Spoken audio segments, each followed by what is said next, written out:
anniversary program on the artillery and the setting up here on the evening of the 1st.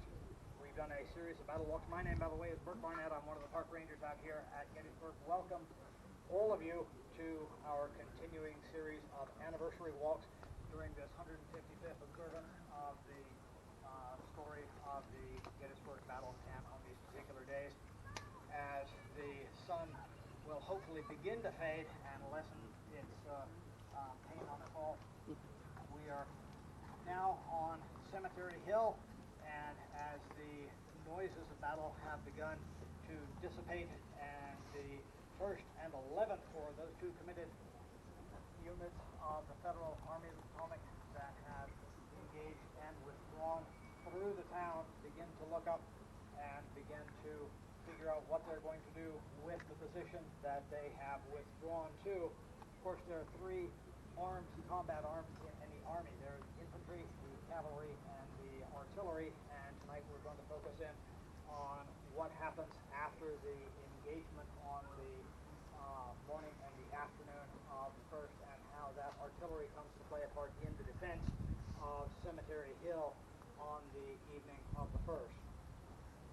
The way the artillery is situated is set up in the Army of the Potomac after the Battle of Chancellorsville and the major debacle there.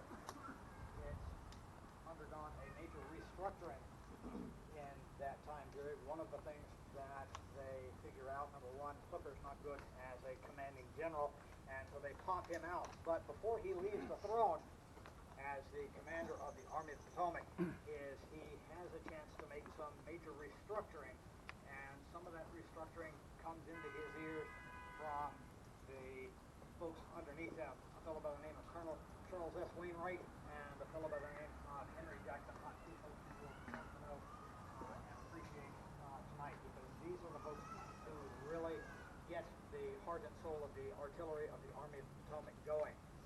And as they have a chance to finally get some of their wishes in gear, their dreams, their desires, their designs are going to make themselves known, number one, as the artillery fights on the 1st, as well as the way that things will come to pass and the layout that will become the bend of the fishhook and the strength and the teeth of it in terms of making this a viable defensive position on the afternoon and the evening of the 1st of July. Prior to the Battle of Gettysburg, the Army of the Potomac had a design that was pretty much a very weak design in terms of artillery layout. You had the artillery brigade system, where for each brigade of infantry you had a battery of artillery assigned, a battery being 6 guns. And if you wanted to condense an artillery fire, if you wanted to have a mass artillery fire, you literally had to go from unit to unit in the Federal Army and literally borrow a couple of cannons to make a particular circumstance viable. And that was one of the things, especially after the Battle of Chancellorsville, that the Federals found out does not work very well. It took time, precious time on the battlefield to be able to coordinate that sort of thing. And that was what finally gave the ear to the commanders that they needed to have a better organized system. So each corps would have approximately 5 batteries, so you would have somewhere between 26, 28 cannon under the command of each corps commander, and that was what was going to really make the difference out here.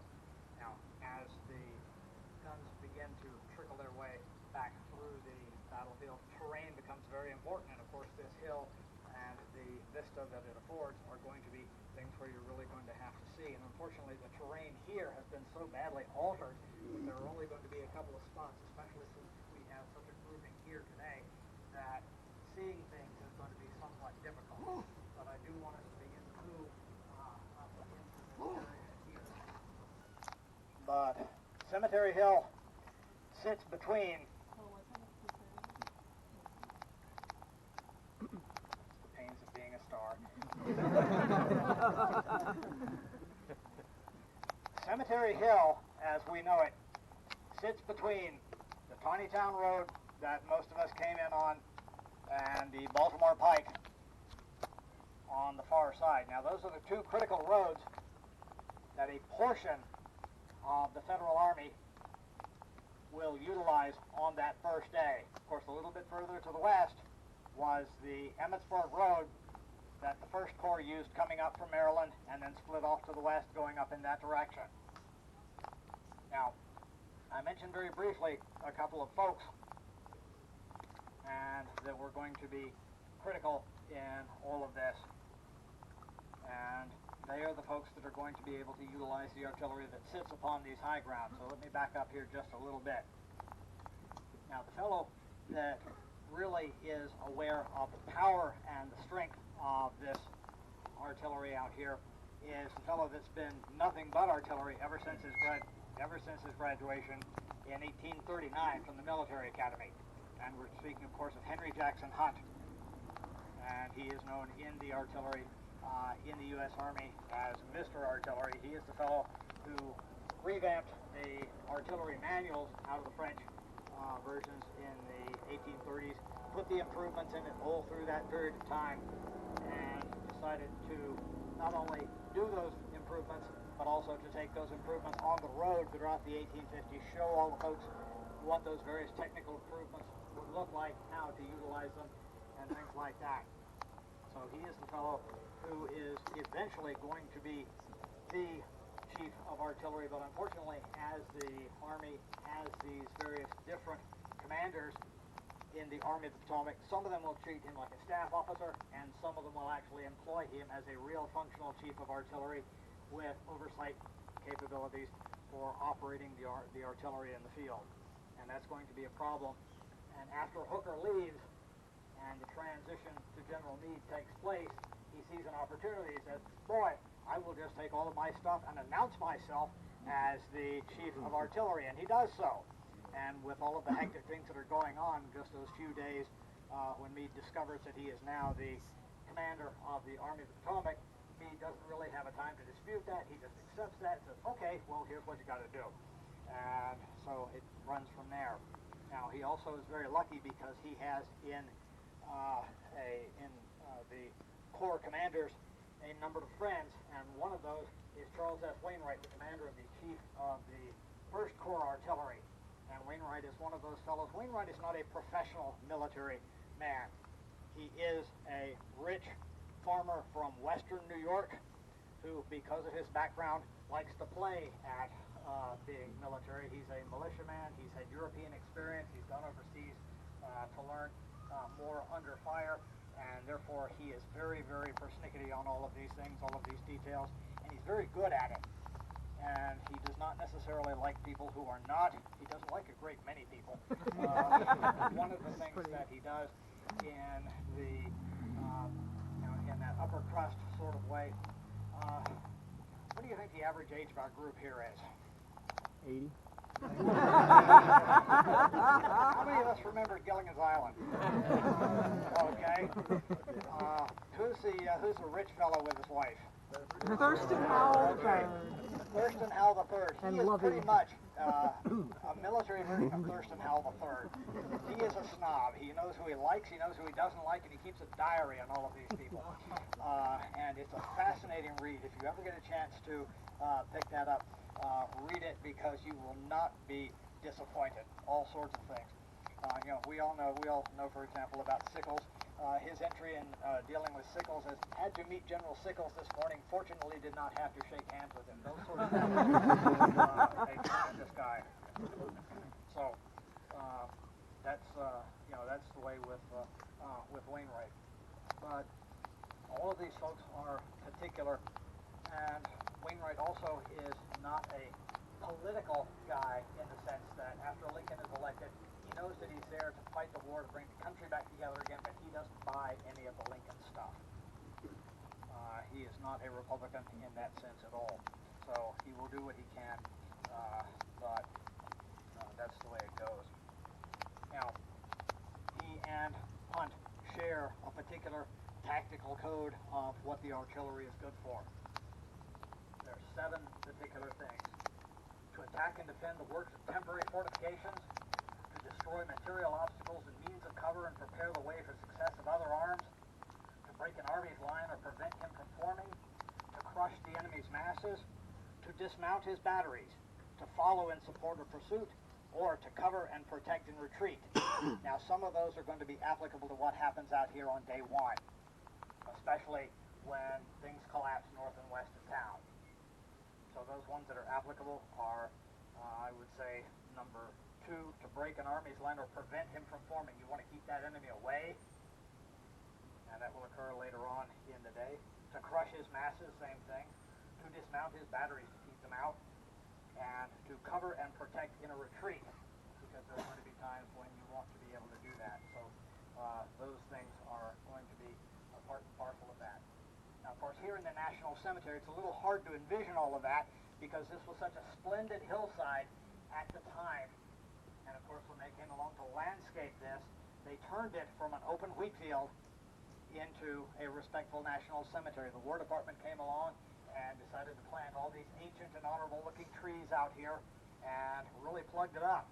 You don't have much of a viewpoint, and then the National Park Service came along in the 1930s and plugged all these trees along the stone fence wall looking towards the town to further obliterate whatever view they might have had out here during the time of the battle. Tremendous looking, solemn looking, yes, but historic, no, not at all. So we'll have to bear with what we have here in terms of the appearance of what we have.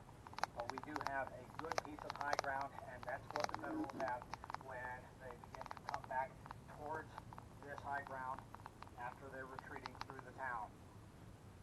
But of course, they will have what they have when they begin to do that. So again, imagine also that Cemetery Hill is a piece of high ground. There's a few graves out here, some number of graves, but not near as occupied by the residents of the town in the way that it is right now. 150 years have gone by and a lot more dead folks in the local section on the far side of the cast iron out here. So I want to talk a little briefly also about how a battery works so you guys get that sense of what it all involves, because there's a lot of teamwork in working one of these things. They're nice when you drive by and you look at them next to a monument, but there's a lot of coordination and a lot of things you don't see. I'm sure all of you guys have been by the angle section of the battlefield and you've seen the support vehicles, the limbers, the caissons, and things like that. There's roughly 120 men and 120 horses, approximately, that go into a battery. Roughly a company of men with linguistics or logistics rather, that go in with that. And so all of that has to make its way from the battery fronts they have outside of town back to here and back up to this. So when you get up to this, it's going to be a very crunchy place. A lot of space taken up by this when these guys get into position. So getting here is going to be part of the trick. So let's move back up here. You know, I want to go to, I wanted to try and get to the development of, you know, who gets here first. And the First Corps guys are the ones who are going to get here first. And then the 11th Corps come up a little bit later. And when they begin to come into the Cemetery Hill line, they're all going to come here in a mishmash. And that's why I'm going to do it that way.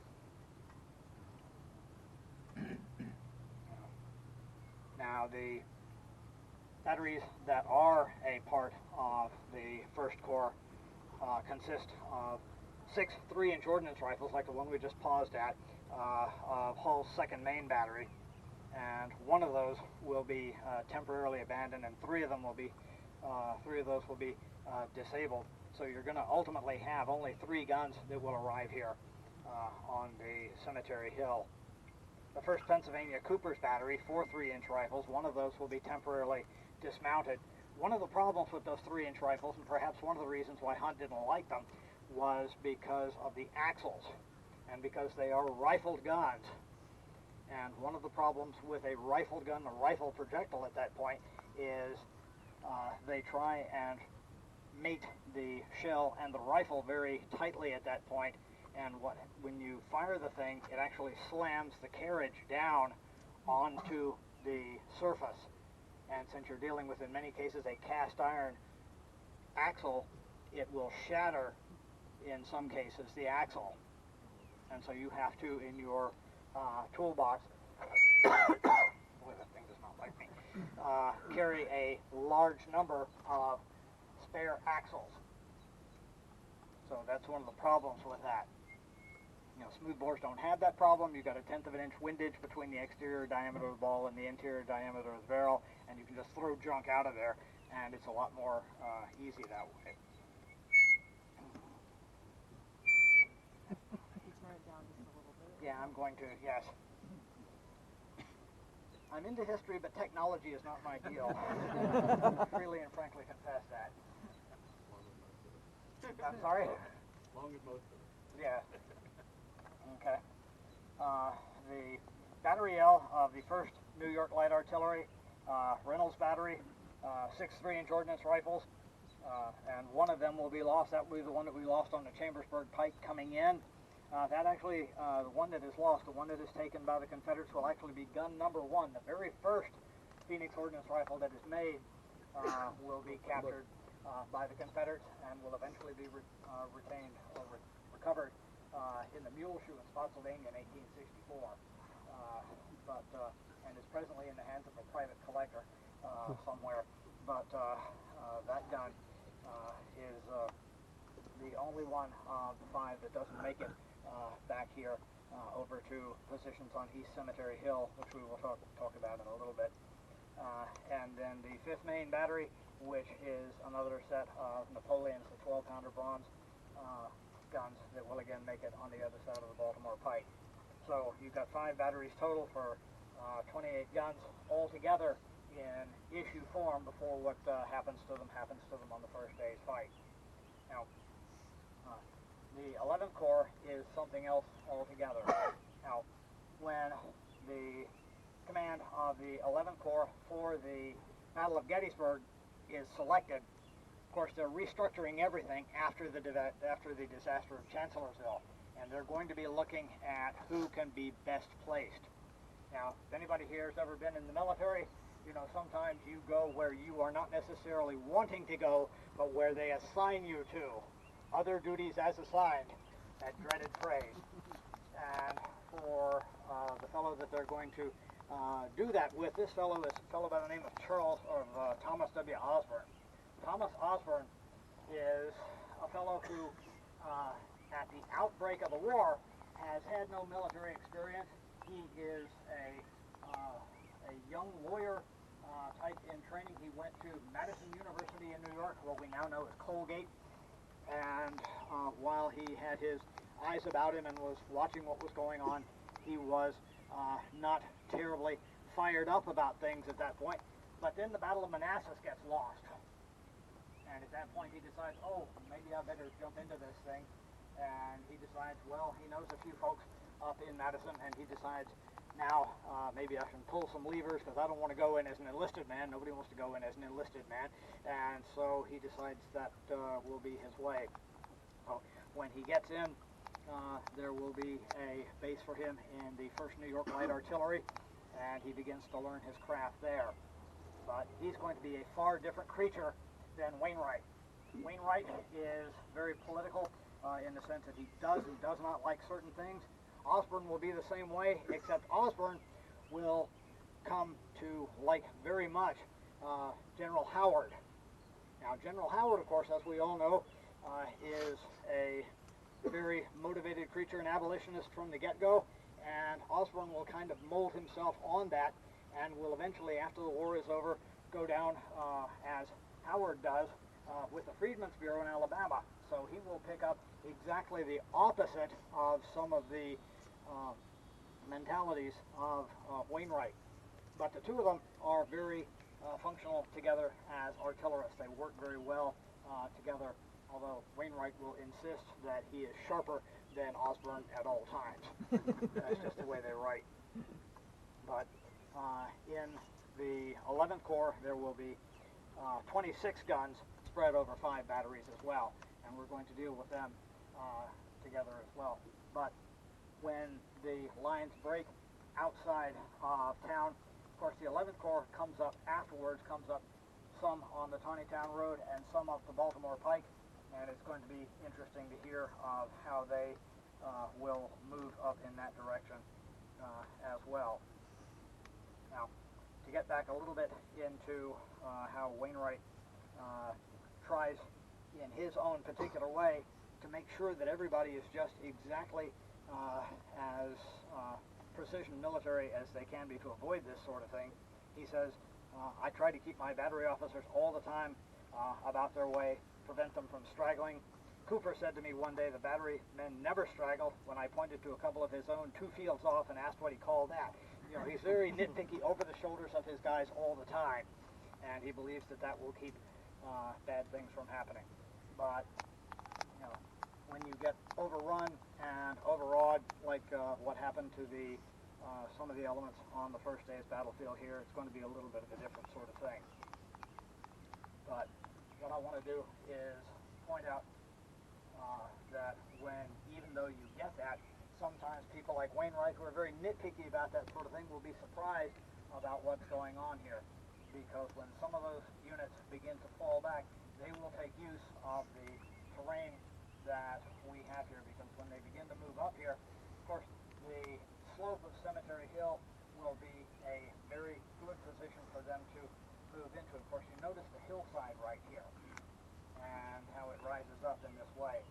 And that's one thing that General Howard will have noticed when he came in and noticed right off the bat. He will say, I came to the conclusion that the only tenable position for my limited force was the cemetery, as its highest point commanded every eminence within range. Now, of course, he's not talking about this as the cemetery. He's talking about the commercial Evergreen Town Cemetery that he's riding up through at that point. And, of course, the whole hillside was devoted to be a cemetery at that point, so that was why the rest of this was open and available at that point. Now, one of the things that kind of stymied here at that point, the reason that I stopped here was because we had the cemetery tour in my way. So I'm going to move up here on the third day, stepping out of the first day for just a moment, but into the third day, when Hunt had his plan for setting up things on Cemetery Ridge. He was not able to get that enacted because he had to leave the scene, go somewhere else, and he left that to Captain Hazard to keep the batteries silent until the Confederates went out in the midfield. Hancock got nervous and ordered counter-order over Captain Hazard to get those guns firing, and that screwed up that part of the plan. But back to day one, what we're looking at here, we have the peace light off in that direction, and of course that's the the flank of Oak Hill with that. And when Hancock, or rather when Howard comes up to that, he's going to have an interesting bit of instruction out here at that point, because he will give orders to one of his batteries that is coming up this way. Weidrick's New York battery will be in the position to be able to see what's going on up there, and of course the last portion of the flank up in that area will be 11th Corps, will be the 17th Pennsylvania Cavalry. And he will tell Weidrick's gunners to fire up on that because he sees that flex motion going back and forth there, and he believes it to be rebels. And he gets all these motivated artillery guys up here who say, you think we can help? And they all say, yes, sir. And so they will eagerly fire on what they believe to be rebels up there. And of course the guys in the 17th Pennsylvania Cavalry do not take so kindly to being fired on by the artillery back here. Sometime later they will send a messenger back here trying to convince the artillery on Cemetery Hill that that was in fact them and not Confederates up at that point. But behind General Howard will be Osborne, and he says, I reached Gettysburg in an hour after receiving General Howard's order with my batteries. As the infantry marched through town to the front, I sent with them Wheeler and Dilger to the left on the Seminary Carlisle Road, and Wilkeson to the right, Barlow's division, Hickman in reserve. The remaining batteries, Captain Weidrick, I left at Cemetery Hill with General Steinwehr. This distribution of batteries was under the general instruction of General Howard. Now, of course, by the time that that's going on, there's been a lot of pressure on the 1st Corps. And those folks are already beginning to get hit pretty badly. The action against Hall at the railroad cut and things like that are beginning to make themselves felt. And ultimately, they will begin to feel that pressure. Now, 2nd Maine and Hall are pretty good guys. They do not immediately flinch under pressure. Here's an example of Hall under fire at Fredericksburg. Captain Hall was sitting on his horse, calmly watching his gunners at work. Hall exchanged occasional words with 2 officers not attached to the battery. Suddenly, a well-aimed shell passed between Hall and the 2 officers, and with a stunning explosion, slammed into a caisson, blowing it up. The captain dismounted, walked over to a gun, sighted an enemy artillery position, and aimed the piece. The shot was a direct hit on a Confederate gun.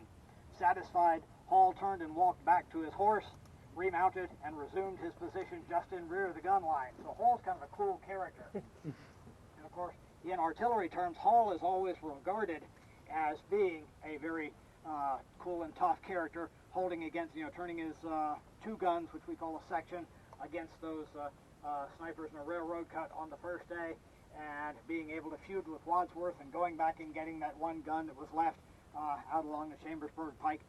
Very good sort of stuff.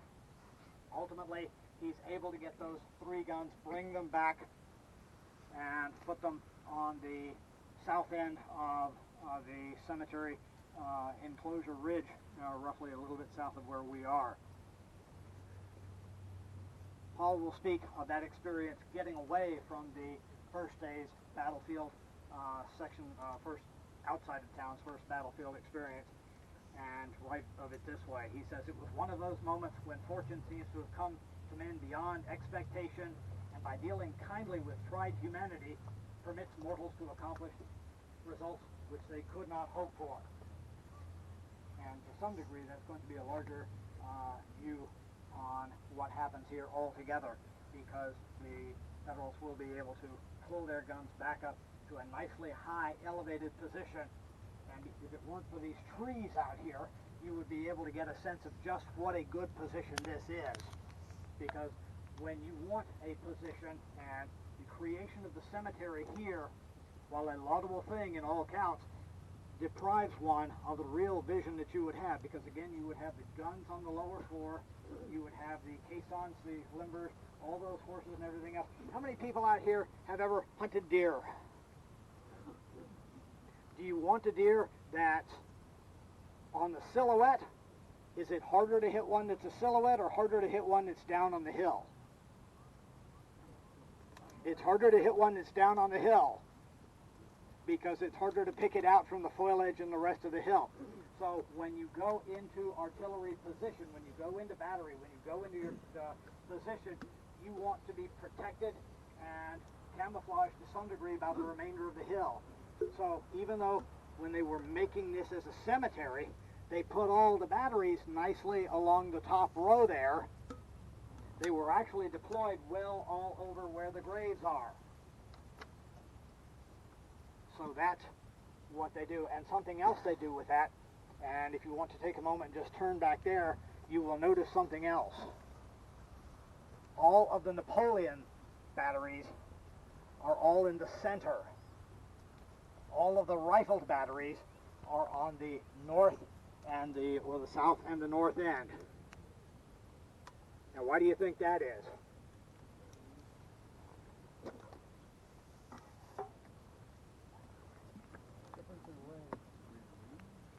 Greater range, and when they're setting up, they have 4 types of ammunition that they throw. And of course, the one is the bursting shell, that goes into hunks about like this. And the last form of ammunition that they will have is something called canister. That tin can with the metal balls. And one of the reasons why the Confederates got so close on the 3rd day, going into all those guns on the Pickett's charge phase, is because all of those guns, most all of those guns, are rifled 3-inch ordnance guns, paired guns or 3-inch ordnance rifles. And the canister you have in those is little lead balls about the size of a .69 caliber musket ball. And those don't fly very well. Those go about 200 yards, which is probably one of the reasons that Hunt says that a 3-inch ordnance rifle is the feeblest in the world. Canister out of a Napoleon is a big golf ball sized cast iron ball and you have 27 of those in each tin can of canister you're firing. If you're getting really heavily threatened, you put one powder bag of 2.5 pounds of gunpowder, and then one tin can of 27 of these, and if you want to really ensure your position, you'll put another tin can of 27 cast iron golf balls in it. And since you've got 6 guns in a usual federal battery, you do the mathematics out of that, that's 1,296 of these cast iron golf balls going downrange every 60 seconds. That beats an M60 from Vietnam by 96 projectiles. Of course, it takes you 96 horses, wagons to do it. But when they were setting up their line here, they put all the big mouths, all the Napoleons, in the center of that arc, where they thought that they might have more threats from a condensed area. That's what they used. The rifle guns were for longer, more accurate, more distance sort of things. So I want to talk a little bit about some of those batteries as we begin to go down the line here. Now, so for that, we're going to go up on the higher rim, talking about some of those particular units. So, now, we are here in front of Bancroft's, or roughly marked by Bancroft's position here.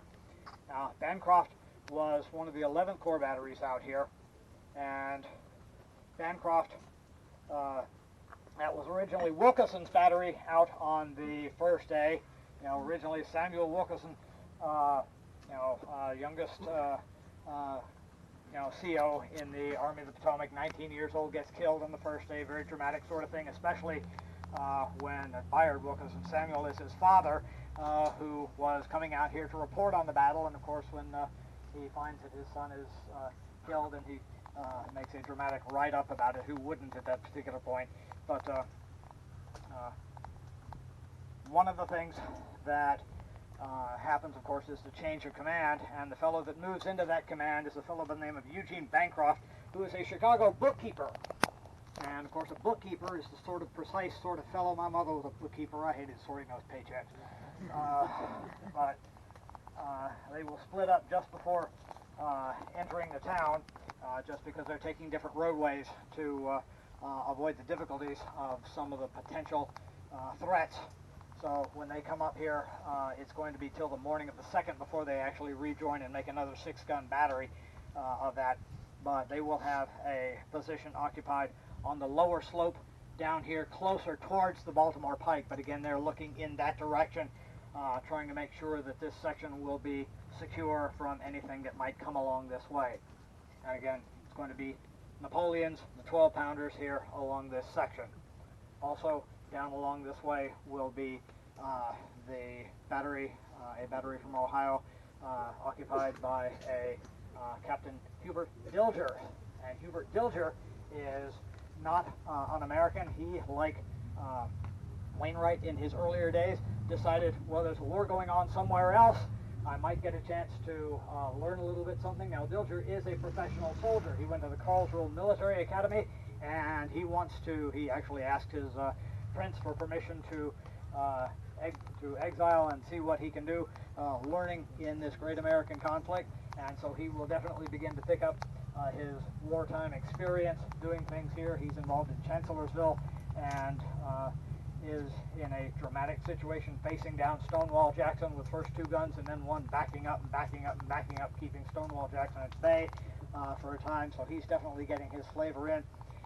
He fights dramatically and desperately against the Confederates as he tries to hold them off north of town before coming back to this position.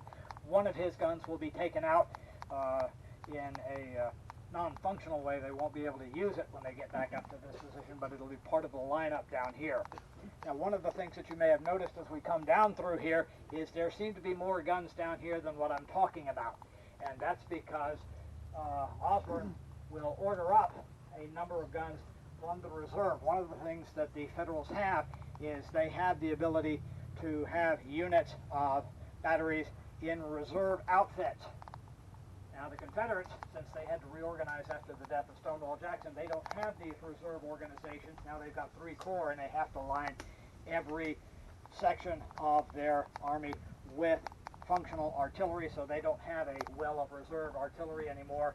So anytime you see something out here that says reserve, well, that's reserved for a different program at a different time. So we're going to head down here and talk a little bit more about some of the other units. And collectively, all of this is designed to shield the significant portions of roadway and terrain, keep the Confederates from getting any further along this way.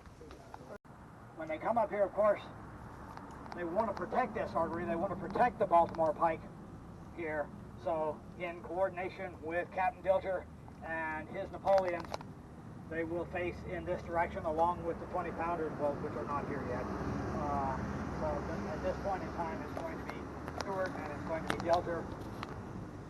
There will also be concern because the Confederates are coming from the north, and who knows how much resistance the town is going to offer. The town is now going to be in the hands of the Confederates. So there's a lot of debate about just exactly what they should do at this point. Now, Dilger himself actually has an interesting little bit of difficulty getting through the town. How many of you had a difficult time getting through the town today? Okay. Well, he's going to talk about that. He says, our final retreat was executed in the same manner as the advance. I sent back all the pieces excepting one section of each battery because by that time he's paired up with William Wheeler's 13th New York, which is a battery of 4 3-inch ordnance rifle guns. And he tries to hold off the Confederates for a time with that, as long as possible from the enemy infantry. The 2 rifle guns had to retire first because I would not expose them too much at this short range, at which they commenced to become useless. So Dilger shares some of that, unhappiness that General Hunt does. But overall, Dilger's effectiveness against the Confederates outside of town, against Oak Hill, against the batteries of Page and the other Confederates there, they inflicted 2 killed in action, 2 mortally wounded, and 26 wounded out of 114. And he also will write that he claimed to have taken out 5 enemy gun carriages, which is probably true because the Confederates on Oak Hill stacked up a number of their gun carriages literally like seats in an amphitheater, and so it was fairly easy to go boom, boom, boom, boom like that. So it made a little easier on the Federals' part by the willing cooperation of the Confederates there. Now, the battery we're in front of right here, the Iron Brigade Battery, as it was known on occasion, was first commanded by John Gibbon, later the 2nd Corps Division Commander at the Battle of Gettysburg. And Gibbon, who also has a marvelous memoir that he wrote, says, in this way, taking not too many men from any one regiment, I obtained 150 of the finest material for soldiers I ever saw, and it is a remarkable fact that of this 150, but one single man was returned to his regiment as unsuitable. Fortunately, I had some good NCOs in the battery, and at their head the best first sergeant I ever saw in the service. And he's speaking of James Stewart, who would eventually become the leader of the battery and here at the Battle of Gettysburg. So that's the fellow that's running the battery at this particular moment. But again, they lose 2 guns in the fights outside of the area that eventually they will withdraw from and come up here.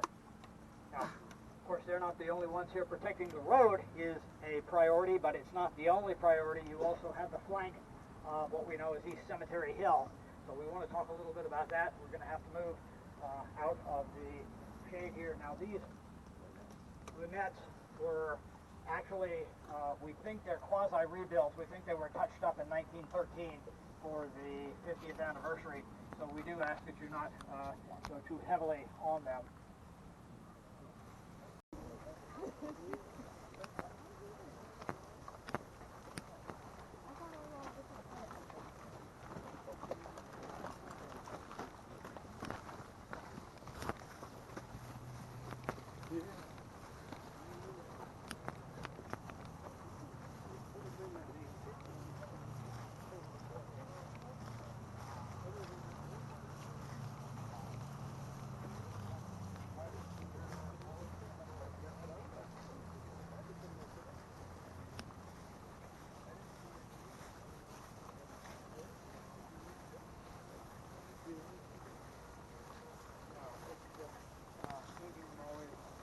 always in the middle of repainting.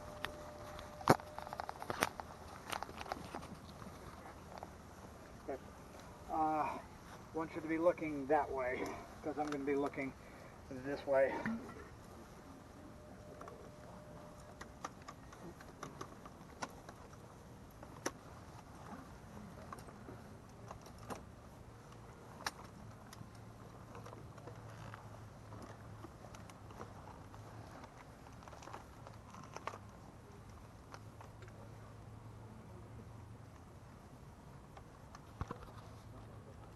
When you interpret artillery for the National Park Service, tree screens are the bane of your existence.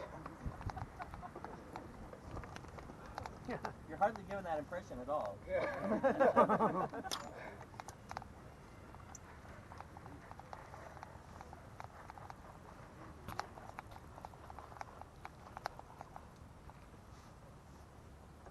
you ready?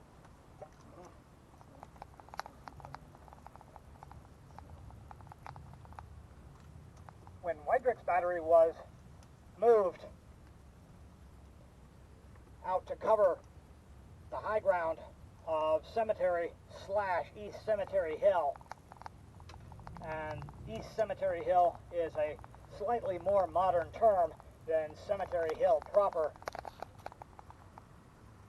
it is believed that they positioned guns also in the northeast direction to cover the old Harrisburg Road, which was a route of approach for the Confederates on the first day. And normally, that is to say prior to the advent of this lovely tree screen ahead of the muzzle of this 3-inch ordnance rifle, you would be able to look right down a potential route of approach from Confederates on the first day of the Battle of Gettysburg. As the Federals anchored this position, they also took more guns of the 1st and 11th Corps and wielded them along this very steep and very sharp position so as to be able to cover this flank of the high ground south and east of town. Now, this was the position that Wainwright would have, as it's on the other side of the Baltimore Pike.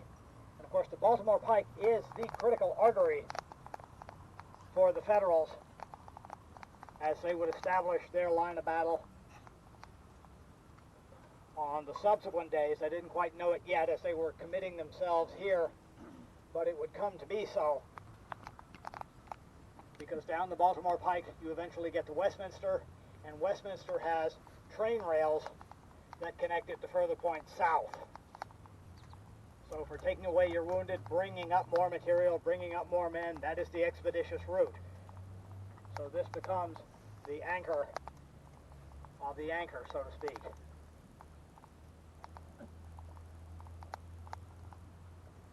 Now, Weidrich, from his report, says the enemy's batteries could be seen distinctly on a prominent ridge between the Mummersburg and Harrisburg roads. Now, from this position, he's also able to make sure that Confederates who do begin to move down this way, a little bit later in the day, Avery's brigade will come down this way, and he will begin to swat at it and drive a little bit of a concern down at it. Now, so there is an announcement from this high ground that the Federals have this in pretty good position. However, Meade is not here yet, and Meade's eyes and ears are bouncing back and forth along here. Winfield Scott Hancock, the ever sedate, ever relaxed eyes and ears of General Meade, are running amok, running around here, trying to survey all of everything at once. And one of the things that's going to catch his eye is the fact that while you had batteries along this line here, from the higher elevated ground here, down along where it begins to descend down in that direction, one thing that will concern him is the as yet unoccupied Culp's Hill. And if we go right over on the other side there, we'll be able to see Culp's Hill and see what concerns him. So let's head off in that direction, because this will play directly into a little bit of some of the historiography about this particular storyline.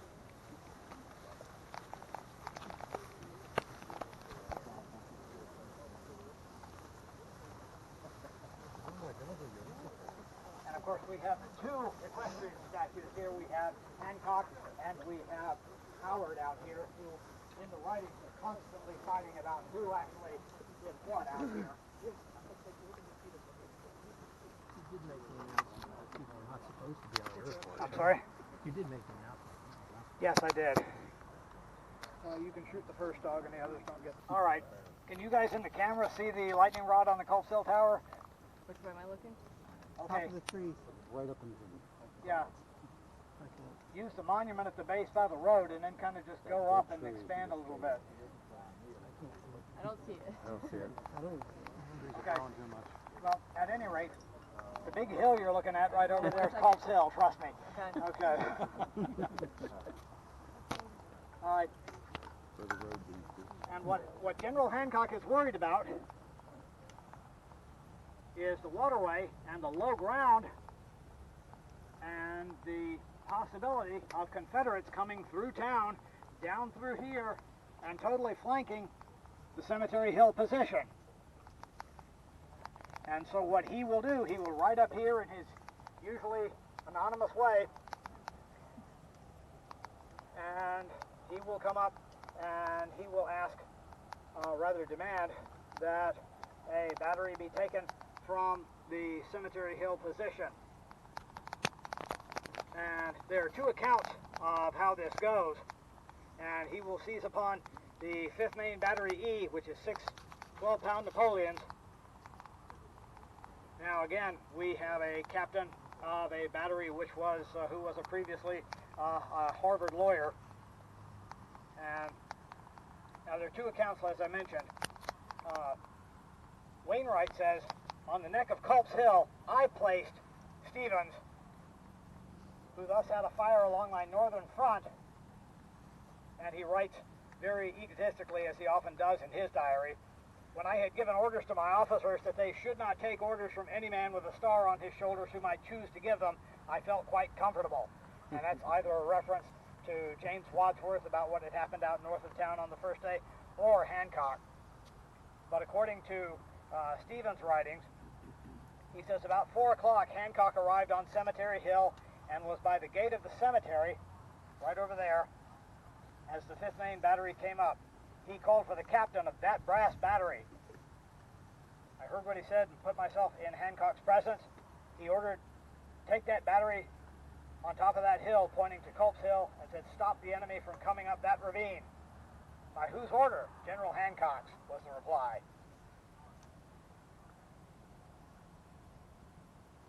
So that was the account on that score. So you have different counts of what exactly happened, but in any event, Stevens' 5th Maine Battery wound up being placed in that low area there. Now the only way that you can really see that is if you go back to the tree and walk down, you will see a couple of guns in monumented positions highlighting what we now call Stevens Knoll. But one of the things that this highlights is a little bit of the chaos of the afternoon of the 1st. Different officers running around giving different orders, who's in charge, and the results of that. Fortunately, it all seemed to fall together. The spontaneous idea of dividing up commands just based on the roadway. Some of my guys are in yours, some of your guys are in mine. That seems to work well together. Whoever gave the order, this was stopgap. Fortunately, it didn't seem to be needed, but it does come in very effectively on the 2nd, when the Confederates will make their sweeping motion across here.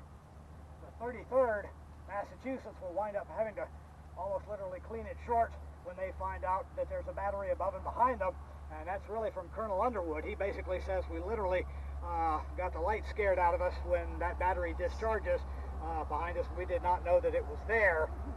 And if you've ever heard one Napoleon go off, imagine hearing 6 that you did not know were there. It's fairly impressive. So they are setting up their defensive perimeter, their defensive position, with the artillery that they have.